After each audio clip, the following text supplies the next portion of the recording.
Well, thank you very much for that, Rebecca, and thank you everybody for such a warm welcome. It's a bit of a sort of return for me because I was a very socially active member of the union a long, long time ago, so it's a real pleasure to be back in this chamber.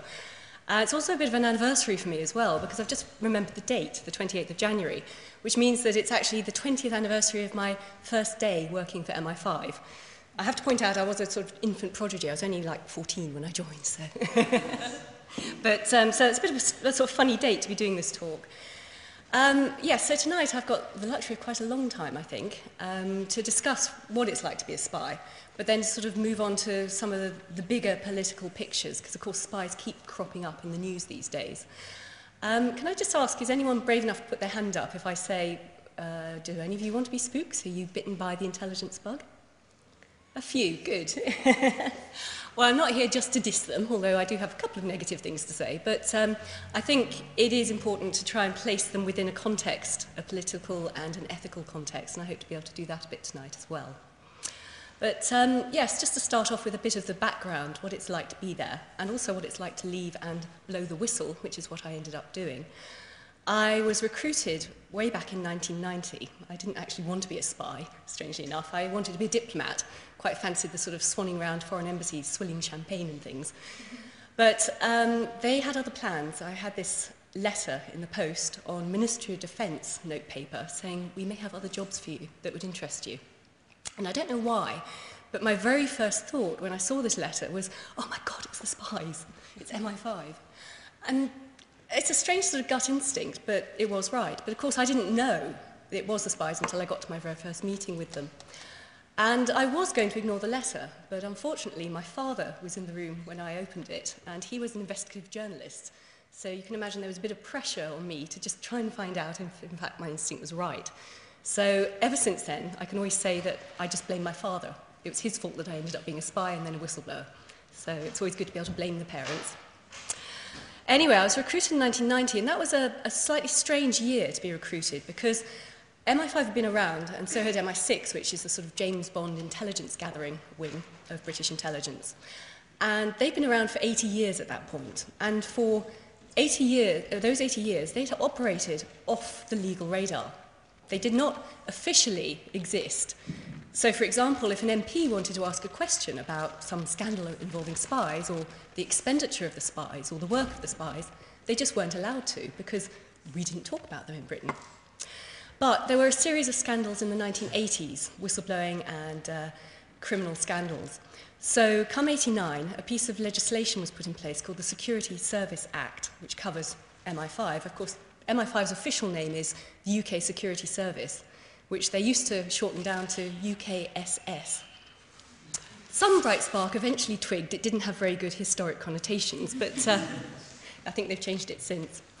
So yes, they were put on a legal footing with the Security Service Act in 1989.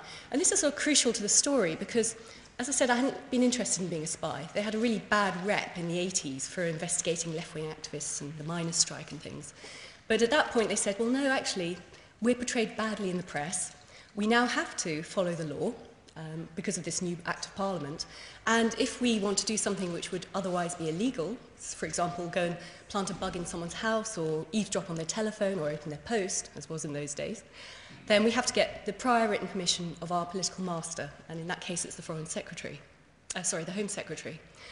MI6 and also the eavesdropping HQ, which is GCHQ, were put on a legal footing 5 years later in 1994.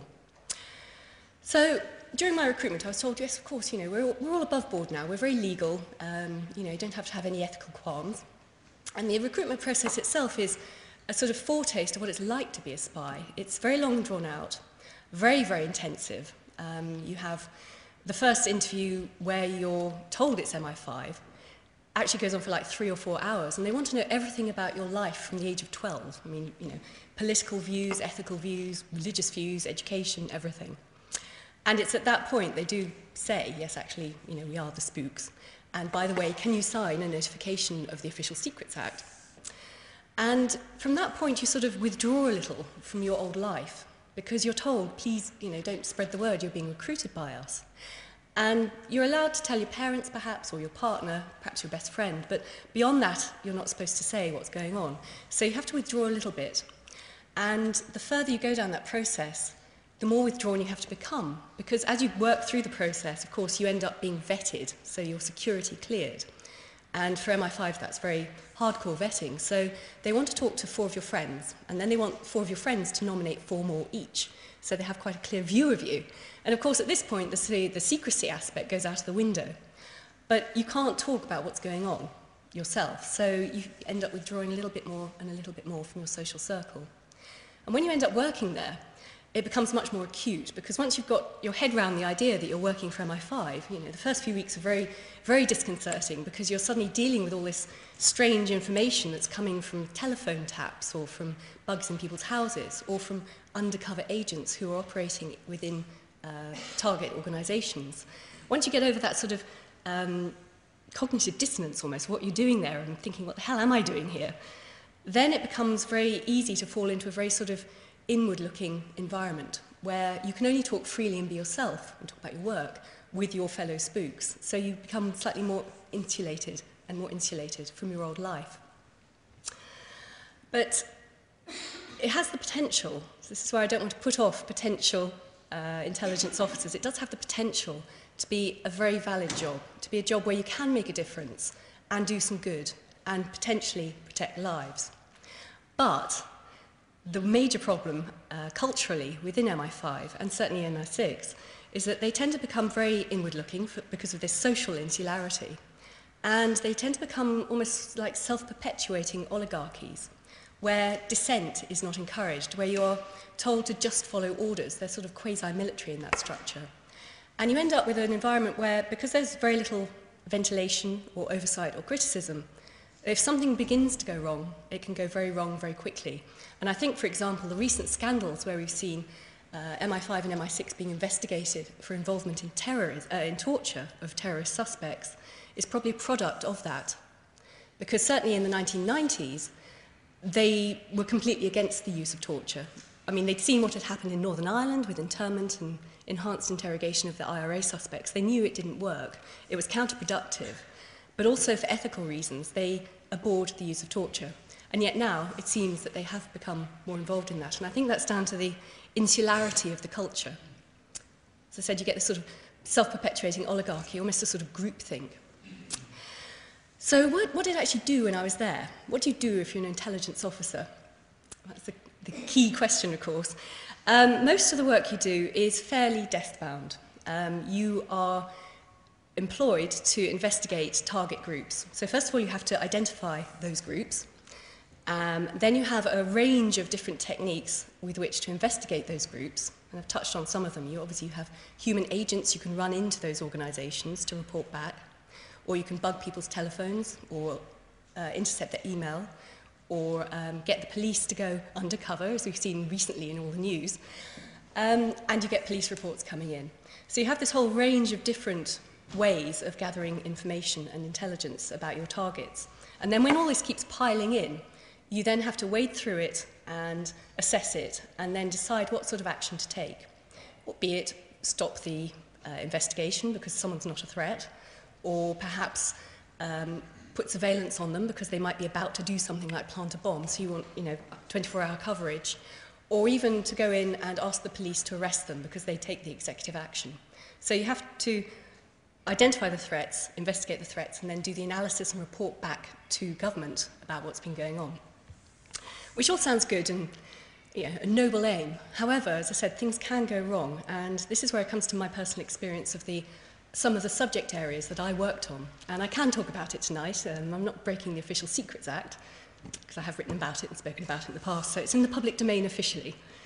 So if there's any undercover police here tonight, don't worry. So I worked there for 6 years, and I worked in 3 different postings. And when you're an intelligence officer, you have this sort of the running of the operations into discrete target areas.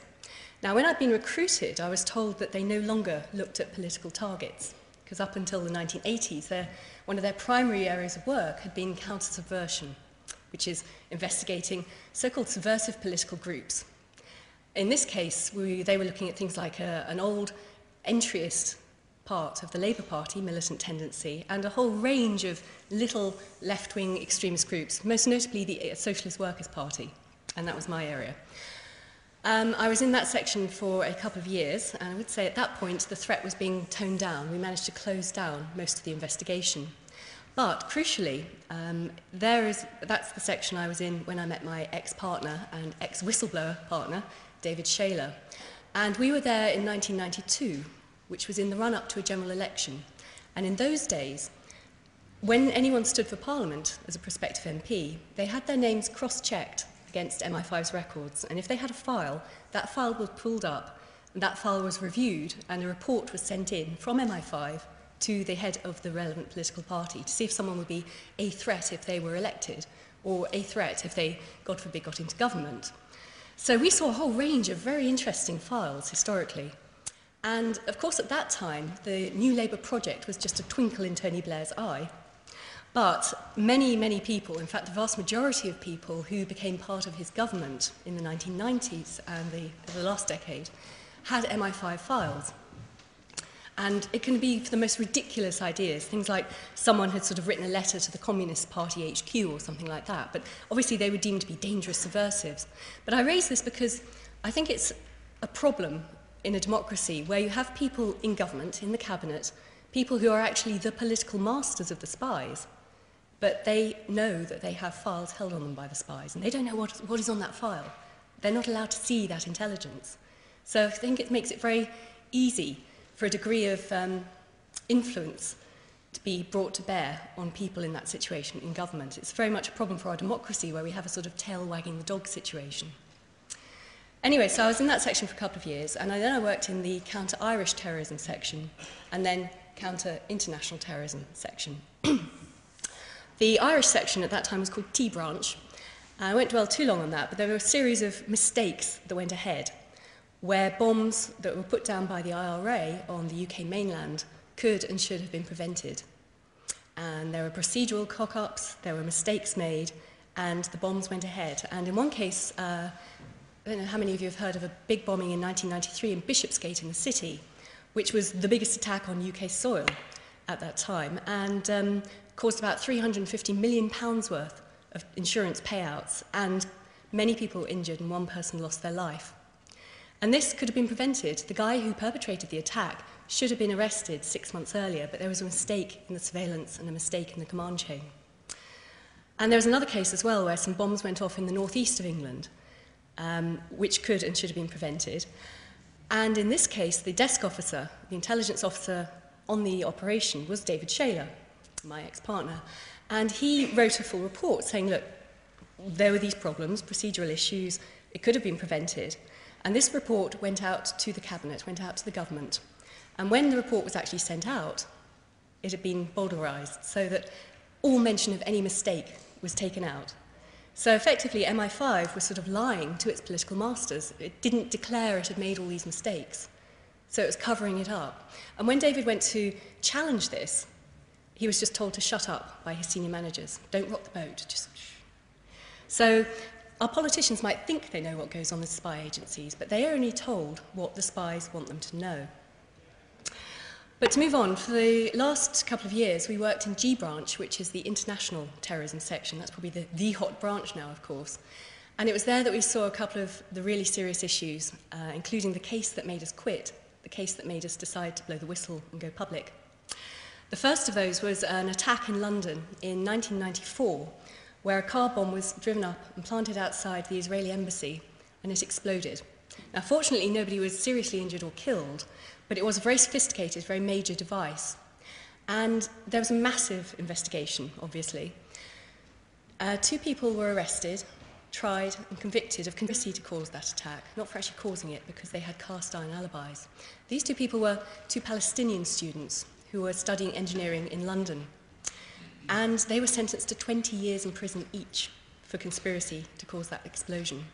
And yet, the senior intelligence officer in MI5, his code number was G91, who had been in charge of the investigation, who'd seen all the evidence around the case and all the intelligence around this case, made a formal report at the end of the investigation. And he said that in his view, another organisation had carried out the attack.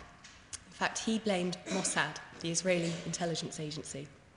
Now, of course, if you read that on the internet, you think, hey, mad conspiracy theory. But as I said, this was the final official report by the senior investigating officer. And this report was never disclosed. It was never given out during the court case, not shown to the judge even for an assessment. And yet I would have thought that if that report had been put into the court case, there's no way those two innocent Palestinians would have gone to prison for 20 years each.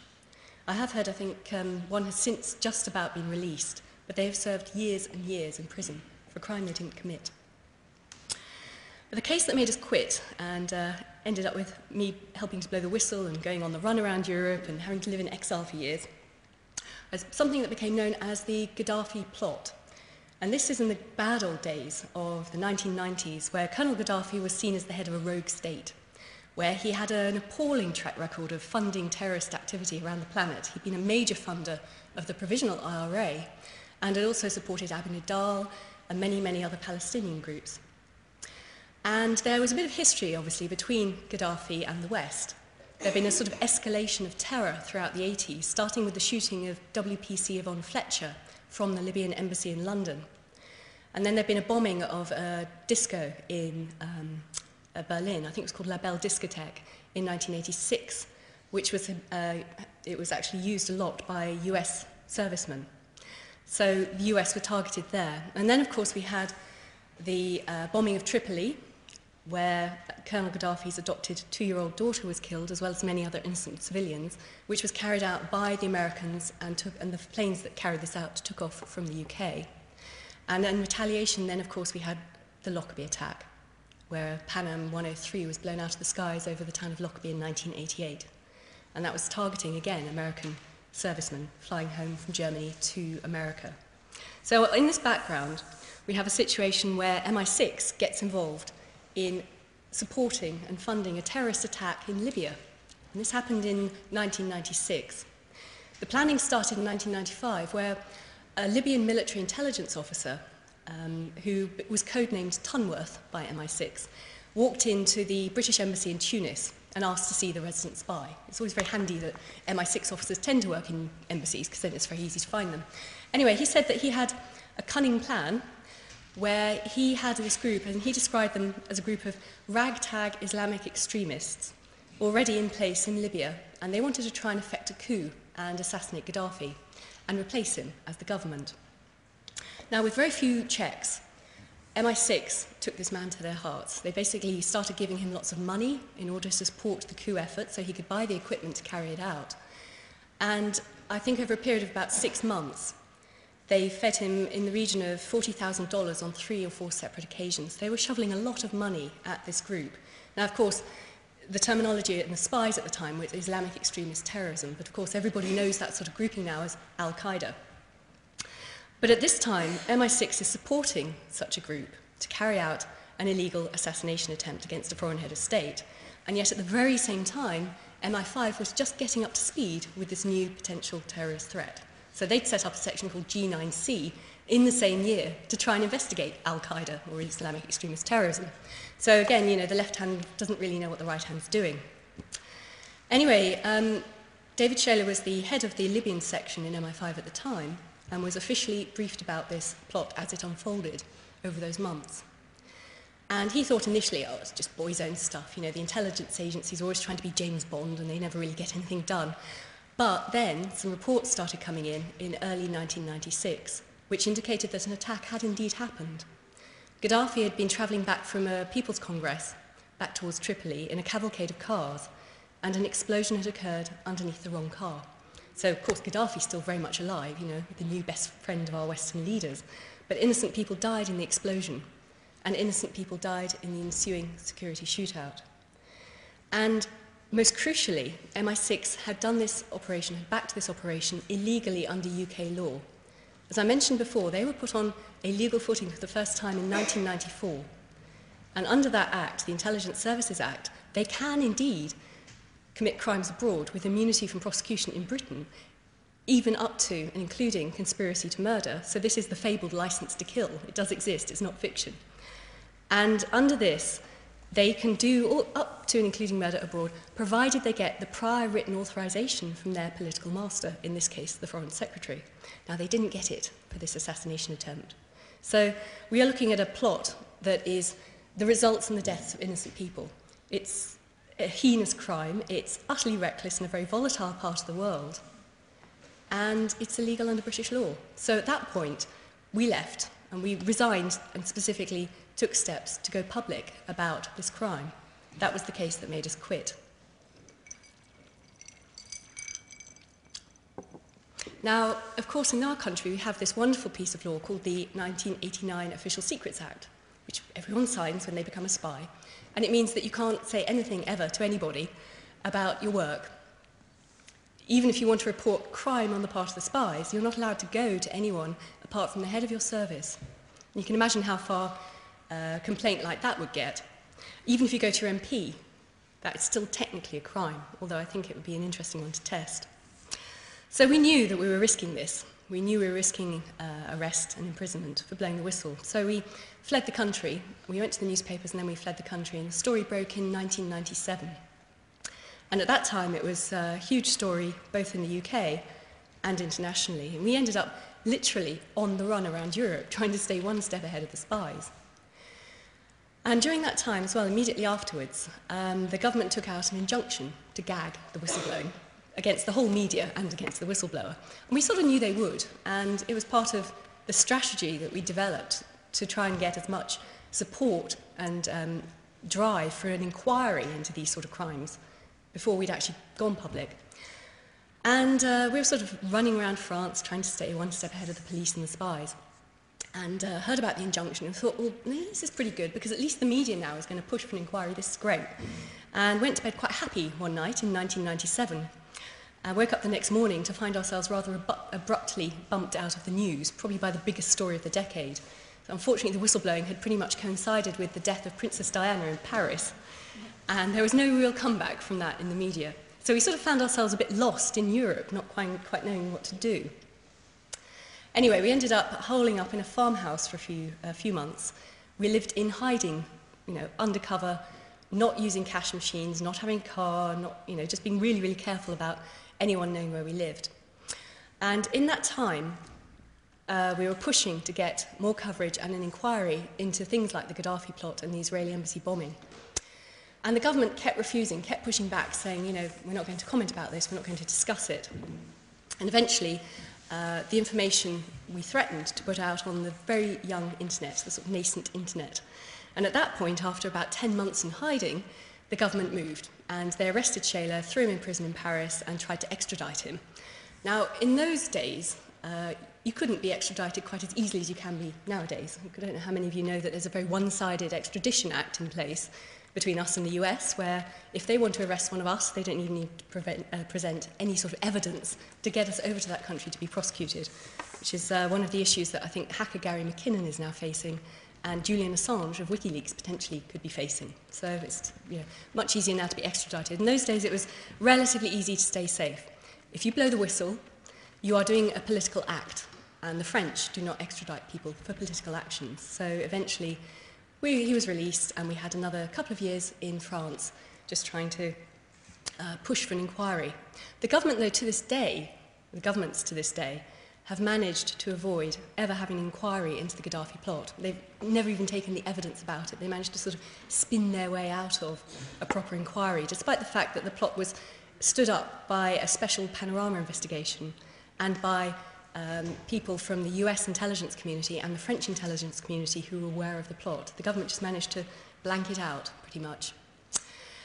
Anyway, it all ended in tears, of course. If you blow the whistle, it generally does. And Shaler ended up coming back to the UK voluntarily 10 years ago, being put on trial for a breach of the Official Secrets Act, and, of course, being convicted.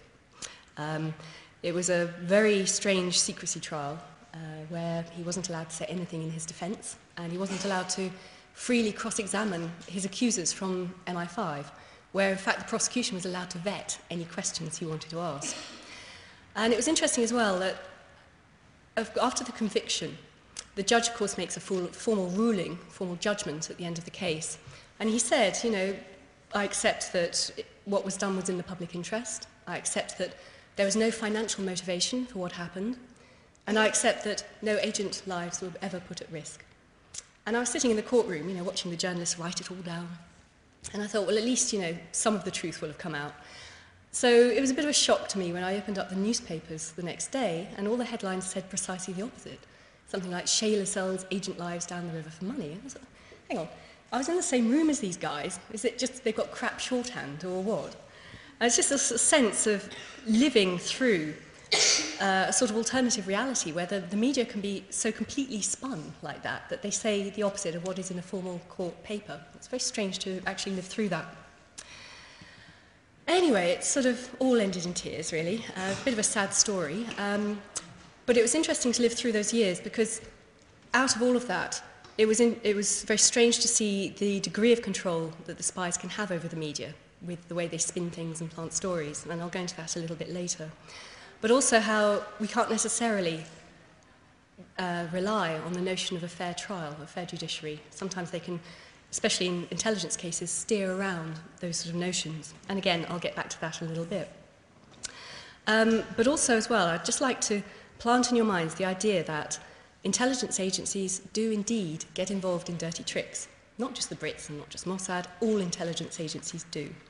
Be it encouraging terrorist organisations, wittingly or unwittingly, to carry out atrocities, or colluding with terrorist groups, as the British have a long history of doing in the Troubles in Northern Ireland.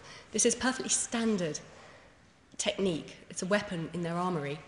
And I would urge you, every time there is some major terrorist atrocity in the news, to just bear that in the back of your mind and deconstruct what is being said, who might have been involved, who has stood to gain from that terrorist attack. Anyway, that's the sort of personal story. So a little bit of spookery and a little bit of going on the run and a little bit of whistleblowing. What I want to do now, though, is sort of pull out from the personal to look more at the political, because the era I'm talking about, of course, is the 1990s. And despite what I saw going wrong, in a way it was the sort of golden era of ethical spying to a certain extent. Yes, they had a bad history, a bad rep, but at that point they were on a legal footing and they were standing against issues like torture. They were trying, on the whole, most of them, to follow the rules. Some of them didn't, there's always a few bad apples.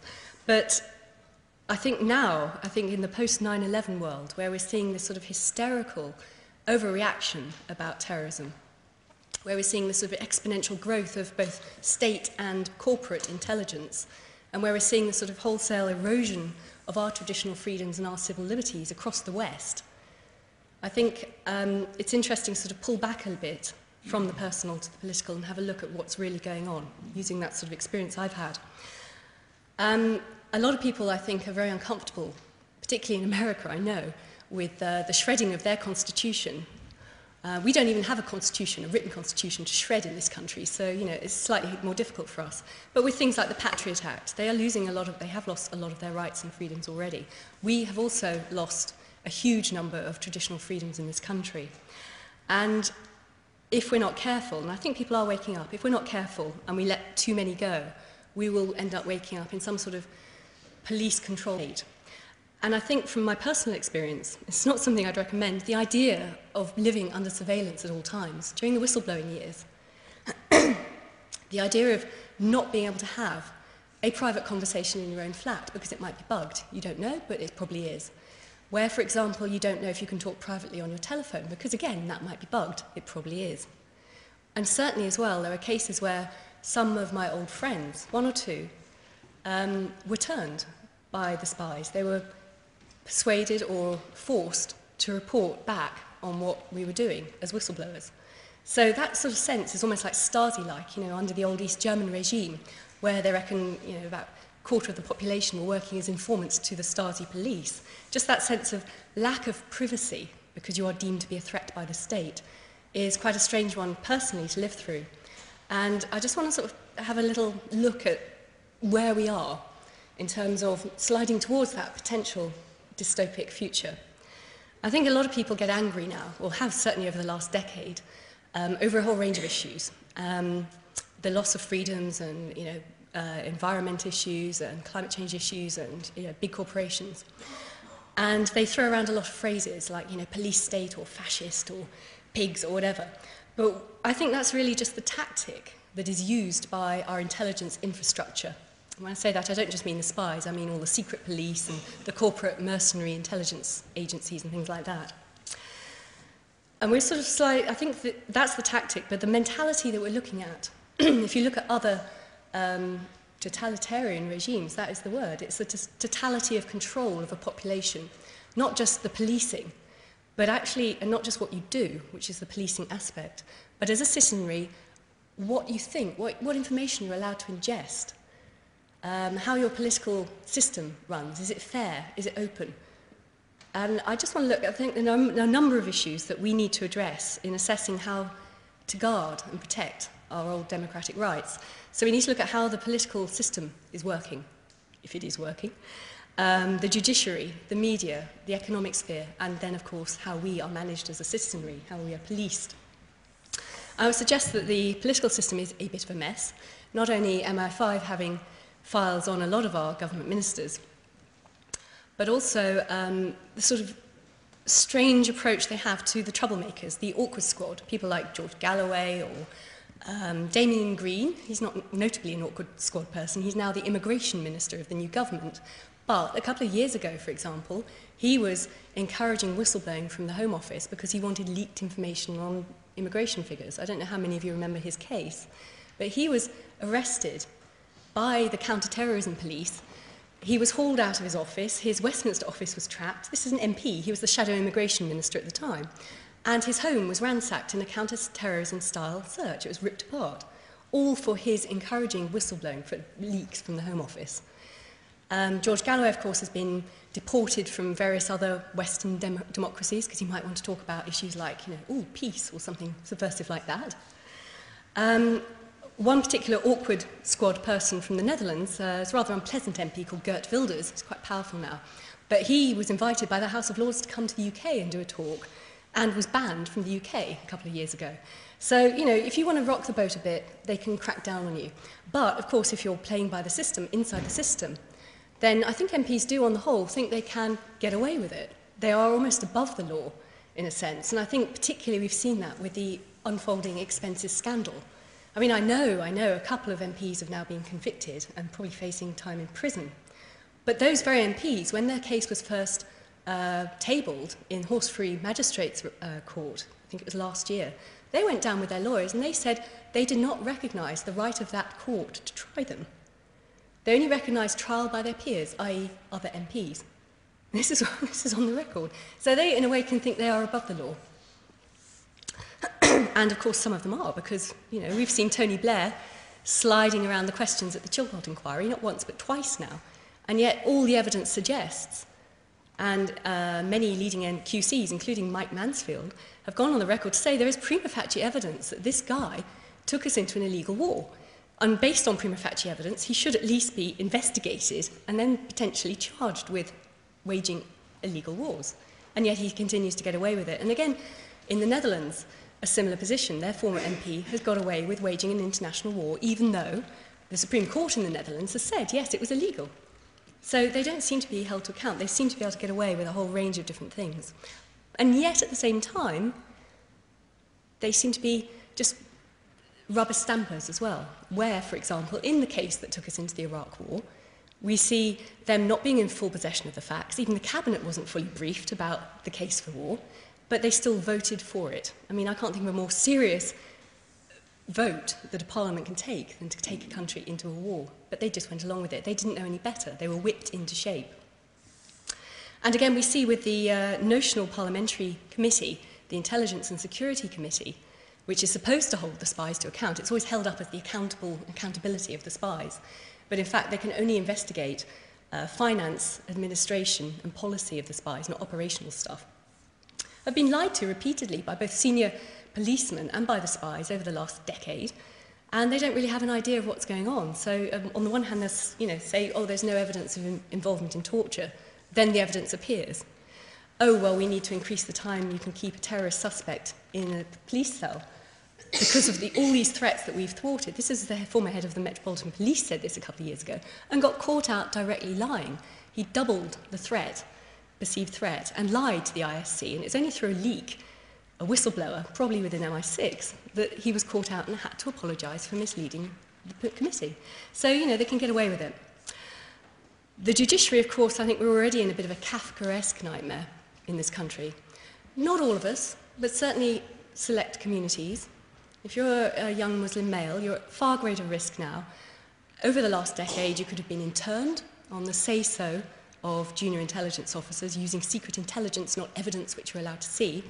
Even your lawyer would not be allowed to see that evidence because it's so secret. Of course, then that changed into being stuck under the terms of control orders. And now that's been watered down to, I think it's something called TPIMS or something, which sounds rather nice, but actually means Terrorism Prevention Investigation Measures, which is pretty much control orders light. So these are people whose basic civil liberties are being infringed. They are under curfew. Their liberties are severely restricted purely because of the assessment of the intelligence agencies and their interpretation of secret intelligence. And that secret intelligence is effectively telephone intercept material, which is bizarrely not used in courts of law in this country, even though if you have the product of a property bug, you can use that in a court of law, but you can't use the product of a telephone bug. It's just so out of date, it's a hangover from the Cold War. What else have we got? Oh, all the lovelies, like extraordinary rendition, where you could be snatched, kidnapped, and taken away to a black prison and tortured for years. I mean, torture. One case particularly is that of Binyam Mohammed that's going through the courts at the moment, where that happened to him, and he disappeared into, I think it was Morocco prison for 18 months. And on top of all the regular torture, enhanced interrogation techniques, he also went through the horror of having his penis slashed with a razor repeatedly over a number of months. I don't even know what to say after saying that. And this is what our spies are involved in. He has got evidence to show that they were involved in that they were aware of and participating in it, putting questions in to his torture. So there is this Kafkaesque nightmare already in place, but not for most of us at the moment, of course. But, you know, communities do go through this. We've had that with the Irish in the 70s and 80s, and now we're seeing it with the Muslim community now. Then, of course, we have corporations running amok. You know, bankers, I mustn't say banksters. It's a polite chamber.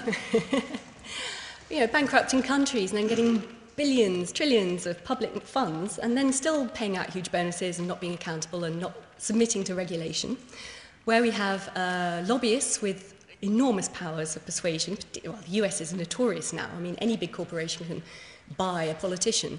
But again, they have undue influence in this country. And where we also see international megacorporations flouting the will of the people, the laws that are passed in Europe. I mean, for example, Microsoft is a notorious one. As a multiply convicted monopolist in the European courts, I think it had the biggest fine ever, billions of euros, for breaking the monopoly laws across Europe, and they're still doing it because they can get away with it. They're above the law. And of course, then we see the criminalisation of people who choose to take umbrage, to take offence at this criminality and this running amok, this working above our governments and our laws. The activists who go out and protest are the very ones who then get infiltrated by undercover cops or private security firms. You know, they're deemed to be people like domestic extremists. Well, that's no legal definition. You can't be illegally investigated and aggressively investigated by spies or by police because you're a domestic extremist. It's no standing under law. So yet again, the spies are running amok outside the law. Then what do you have? You have the media. Well, I don't know how many of you rely more on the internet for your news than you do on the old mainstream media, the old media as I always call it now, but that's pretty much a sort of bottleneck. How many of you want to be journalists, by the way? Because I can really put you off that. Okay. No, I mean, I would recommend, if you haven't, reading a book called Flat Earth News by a very eminent journalist called Nick Davis in this country, who's done some academic research into how the media works. I mean, of course, it's been very centralised. The ownership of media is very centralised, very corporate now. But, in fact, looking at the amount of column inches that journalists have to push out every day, and the amount of available time they have to do it, it's doubled in the last 2 decades. So he now calls it churnalism rather than journalism, just churning it out. And you don't have time to do proper investigations to hold power to account. But also, I mean, we're all aware of, you know, the spin masters, people like Alistair Campbell and the government, the dark arts of spin. But the spies are pretty good at it too. They've been on a charm offensive over the last couple of decades. They induct intelligence and defence journalists to cosy lunches within the HQs of MI5 and MI6 to brief them. They even feed them fake stories sometimes. They have a little section in MI6 called Information Operations, which is shortened down to IOPS, and that has placed fake stories in the media. And once, of course, it's been in one newspaper, it appears across the mainstream media, and it becomes fact.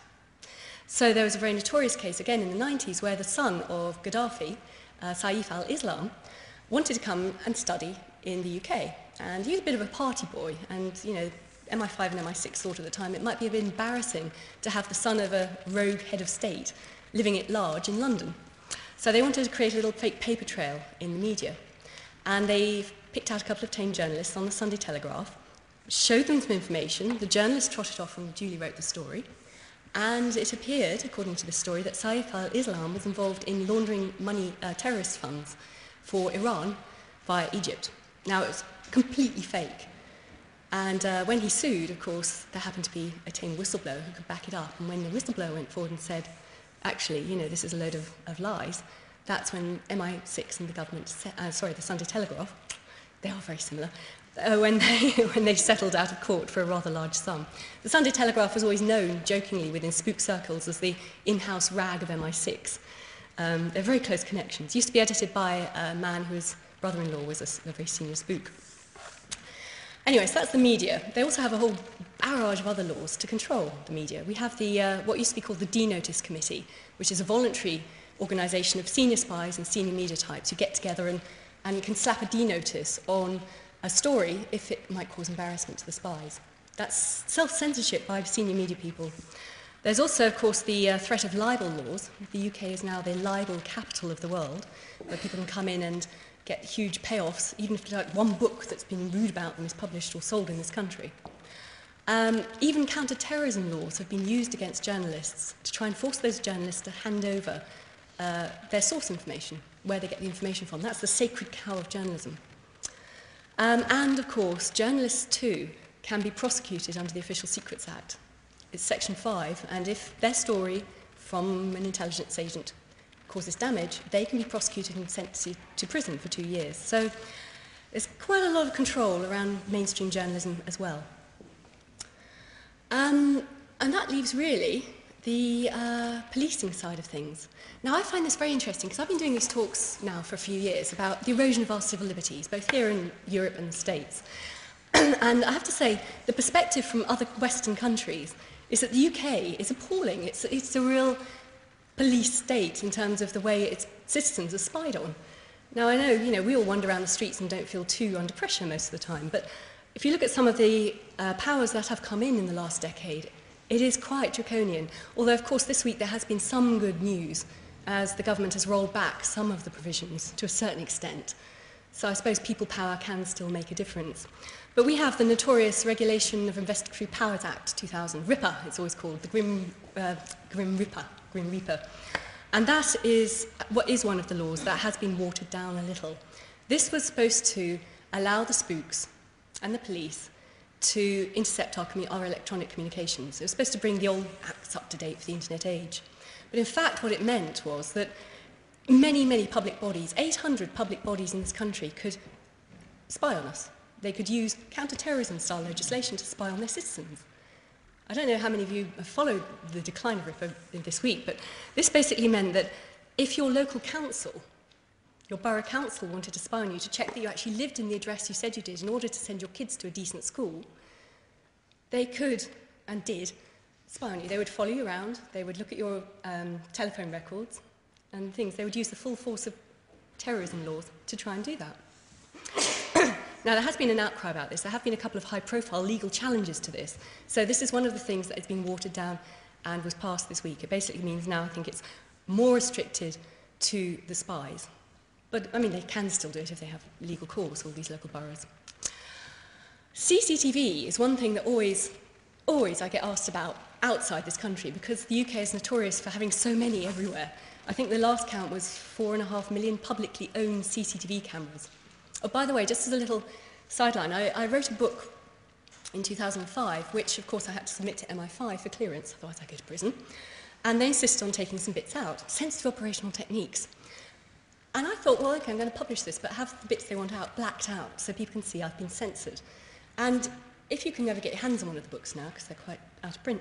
There is a little section of just 4 letters, and they insisted on me taking it out. And this was those letters, CCTV. They thought that that was a sensitive technique that nobody had ever heard of. So that was censored. Anyway, CCTV, 4.5 million publicly owned ones, plus all the private stuff on private property. And they reckon that if you go about your daily business in London, during the period of one day, you'll probably be photographed or filmed 500 times, because they're everywhere. But it gets worse, because not only do we have the usual CCTV cameras, which are being rolled out pretty much everywhere to a certain degree, we have had trialled in this country, in Middlesbrough in the northeast, talking CCTV cameras, where the police watch you live on the street, so the camera can move around and follow you as you walk, and where they can actually bark orders at you. If they see you breaking the law in some way, like, you know, can the lady over there please pick up that wrapper she's just dropped on the pavement, they will tell you to do it.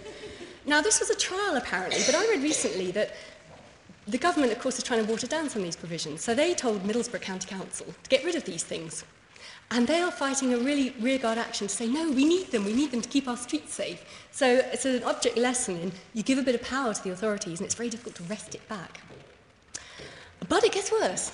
Now, police forces are putting in orders, in fact, I think some already have, airborne drones based on military-style drones that can spy on us from the skies. And I read something a while ago where the CEO of one of the countries that is supplying this to these agencies said, actually, they had actually expressed an interest in weaponizing these things, but I'm not interested in doing that yet. So, these are a bit of a problem because they've already been recorded as little airborne pests that can get in the way of commercial and private aircraft. So they might be dropping like flies out of the sky as they keep bumping into our spy drones. So yes, it's all a bit bleak. What else do we have? Well, we had Section 44 of the Terrorism Act. I don't know if anyone here has ever been stopped by the police and questioned for no reason under Section 40. Yeah, of course. Under Section 44, they don't need to even suspect you might be guilty of a crime. They just will stop you and demand details about you for no good reason. And then if you refuse to give your identifying details to them, they will arrest you. This is being changed, the government currently says, but they're just trying to restrict how it will be targeted against people. They will still have the provisions if necessary. And for example, if there's a major event like the Olympics in London, it'll be a blanket coverage of the old Section 44 style stop and search. So we have a whole range of invidious laws that came in. Oh, another wonderful little one. Are there any lawyers here tonight? Yes. Have you heard of the CCA 2005, Civil Contingency Act? This was a wonderful one. This is still in place. This basically says that any government minister in the cabinet at the stroke of a pen can sign an emergency order for 30 days. It doesn't have to go through Parliament or anything. And under that emergency order, they can quarantine us. This was in the wake of, I think, foot and mouth scare. They can stop us moving freely around our country. They can stop political gatherings. And they can even sequester our homes and demolish them for national security reasons and not then have to pay compensation. So this is a lovely one. Have a look at it. 2005 CCA, Civil Contingency Act. So where to stop? I mean, there's so many different aspects where our civil liberties have been pulled back and damaged. But I do have a little bit of hope because, of course, there has been an outcry about the terms of RIPA. There has been an outcry about things like the Section 44 of the Terrorism Act, and the government at the moment seems to be attempting to water it down. There has been a watering down of control orders, although they are still, I think, illegal and disproportionate in a democracy. So I think, the message is get active and make our concerns heard. Otherwise, they will just keep all these nasty measures in place or perhaps make them even worse. So really, it's a case of the price of liberty is indeed eternal vigilance. We all have to be aware of what's going on and take a stand before we can lose too much more of our liberties in the name of protecting us from this nebulous and unending, faceless terrorism threat, the war on terror. But what can we do as well? Because, the whole notion of the war on terror is so overhyped, and yet the very notion of terrorism per se originates from that of state terrorism, not men huddled in caves or in the back rooms of pubs plotting to do nasty things. We're looking at a state oppressing its citizens. That's where the phrase and notion of terrorism comes from, and that's what we need to fight back against. In fact, Amnesty International did a very good report a couple of years ago looking at what constitutes state terrorism. And their assessment was that if a state is exhibiting some of these following traits, like arbitrary detention, no fair trial, torture, kidnapping, execution, extrajudicial execution or assassination, by that definition, the state is exercising terrorism against its citizens. Now, certainly our spies have dabbled in those areas. If you look at the US, they're there already. They're doing all of that, up to and including CIA drawing up lists of targets to assassinate because they are terrorists. Even American citizens who are wanted for terrorism can be assassinated abroad now, at the diktat of the president. But there is hope. One of the things that gave me hope last year was watching how WikiLeaks, the issue of WikiLeaks, took off, starting with their film Collateral Murder in the spring of last year, where they showed, well, they decrypted and then showed the shoot-up by an Apache helicopter of some Iraqi citizens, including 2 children and 2 Reuters journalists, which had been covered up and lied about for years by the Pentagon. And WikiLeaks got their hands on this video, they decrypted it, and they spread it everywhere. So the Pentagon, for years, have been saying, no, we know nothing about it, we know nothing about any children, we're not going to help the Reuters families come to terms with what happened to their relatives, we know nothing.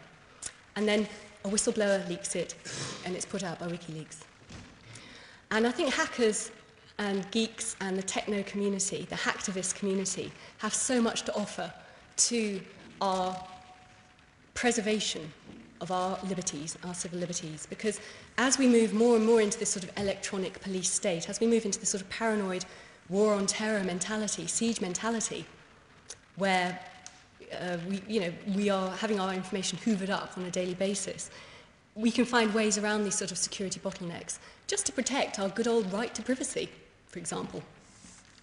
And I think that there is a sort of element that there can be cross-pollination between other activist groups and communities and the hacker communities to offer basic protection and to help us. And I think, speaking as a whistleblower, I just wish that an organisation like WikiLeaks had existed a decade earlier. So rather than having to go through the mainstream media and go to prison and get arrested and all that sort of thing, we could just have put the information on WikiLeaks and it would have had just that sort of impact. It would have been fantastic.